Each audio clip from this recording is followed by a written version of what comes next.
I just got off the phone speaking to Nick Keppler.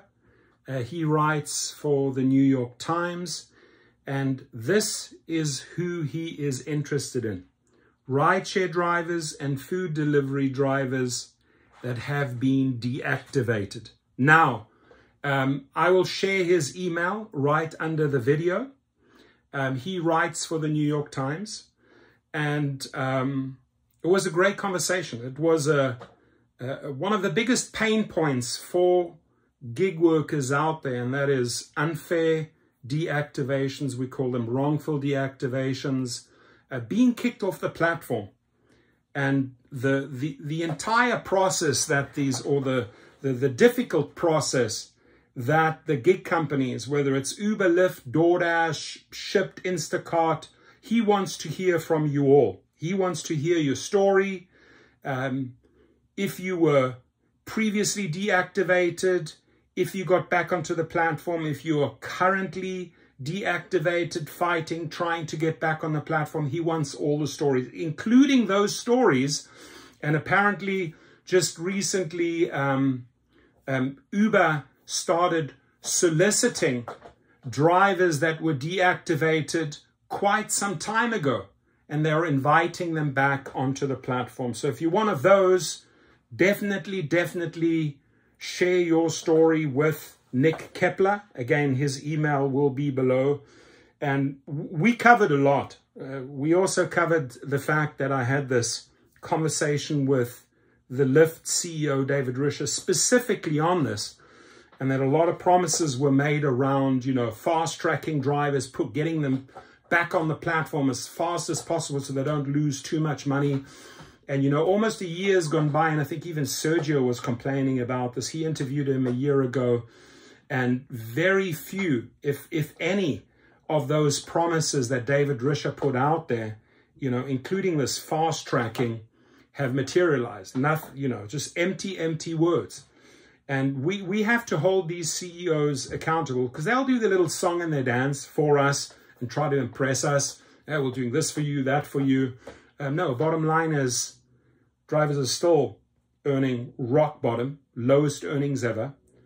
Safety is just as poor and pathetic as it was 2, 3, 4 years ago. And number three, you just saw all the protests happening right now in Chicago, San Francisco. People were protesting over these wrongful deactivations. And the one thing I brought the attention to was, if you have a veteran driver with a few thousand trips, with a very, very good rating, a good track record, and out of the blue, and I would carefully say that at least 90% of these wrongful deactivations come from passengers and riders making false allegations against you, right? And maybe it ends up in a free trip that they don't have to pay, but who has to pay is the driver, because they are losing every single day and then fighting to get back on. I also shared with him in great detail what we do at activationhero.com, what we do at gigrocket.com. He had done his homework, he'd researched me, and came to me as an expert in this field, because the truth is we have done thousands and thousands of reactivation cases. We have a very solid formula in place that helps drivers get back on the platform. I shared exactly how we do that, what the process is, how the appeal letters go out, and if the companies don't act, we then force them into small claims court or arbitration. And it literally circles all the way back, maybe to the decision makers called their legal departments, because I know what doesn't work. And I shared this with him. Customer service does not understand wrongful deactivations. Customer service overseas, there's no boots on the ground. They don't understand the business. They truly don't understand wrongful deactivation. So Uber and Lyft have a massive problem. They think they can solve it with AI. They think they can, give the driver a couple of answers. But the bottom line is, what doesn't shift, what doesn't change, because they just send out these automated messages. We have decided you will remain deactivated. Now the truth is, maybe a human hasn't even looked at your case. And, to go out and buy a brand new car, a Camry, with the fear of being deactivated 4 or 5 months down the line as a newbie. It's too stressful, especially when you then still have to make 5 years of car payments. So these things need to be addressed by the CEOs or by their teams. I offered David Risher to, train up people on how to handle them. I had a 30-minute conversation with David Risher about this topic. I did share that with Nick Keppler, exactly what we went over. And they haven't taken me up on that offer, So send him your story. Send him your story, whether it's an old story, whether you're currently in a deactivation, whether you just got reactivated on the platform, whether they are trying to solicit you back onto the platform and you were deactivated years ago. Whatever your story is, you get a chance to share it with him. Make sure you mention and you give consent to your full name.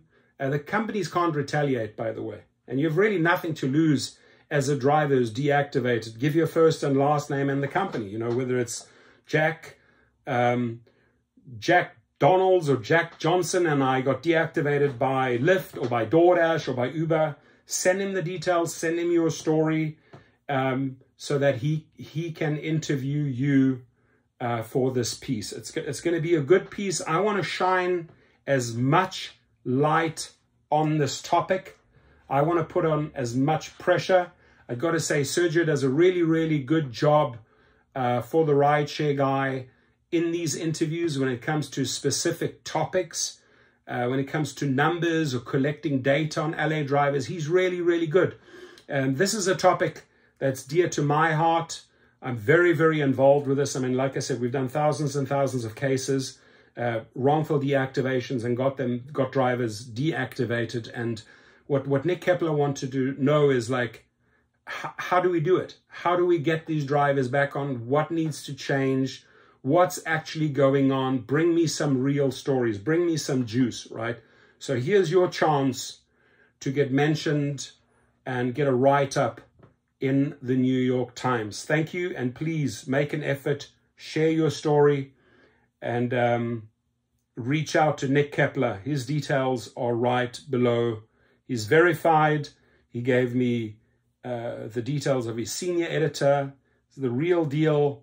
I've done a lot of good interviews. Natalie Lung is an amazing writer, brings great, great stories. San Francisco Chronicle brings great, great stories. There are several good writers, journalists, and editors out there, even Business Insider, that bring the real stories to the public, the stories that need to be heard.